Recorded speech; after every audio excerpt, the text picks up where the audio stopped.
ما جننتنا معاك يا اخي، ما تقرا يا اخي. سامح ذا ها ب أح.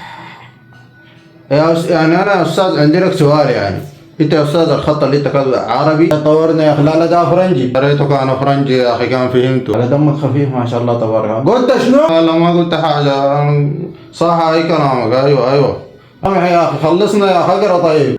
ذا ها ب أح ما دن يرودو.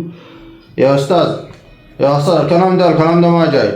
الكلام اللي انا قاعد اشوفه ده ما جاي. قصدك شنو يعني؟ انا ما بعرف اكتب يعني؟ ولا انت كتاب لكن في خطا املائي هنا، بس لو خطا بتاع حنانك يا اخي، ده ما خطا عربي يا اخي، انت مالك. حسبي الله ونعم الوكيل.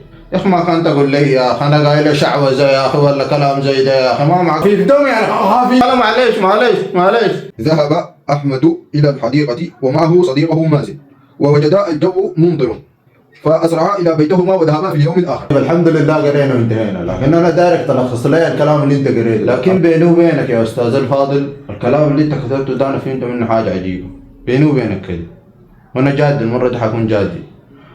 احمد ومازن ديل حظهم شين خلاص. الله لا كسبك انت ومازن، واليوم اللي عرفناك فيه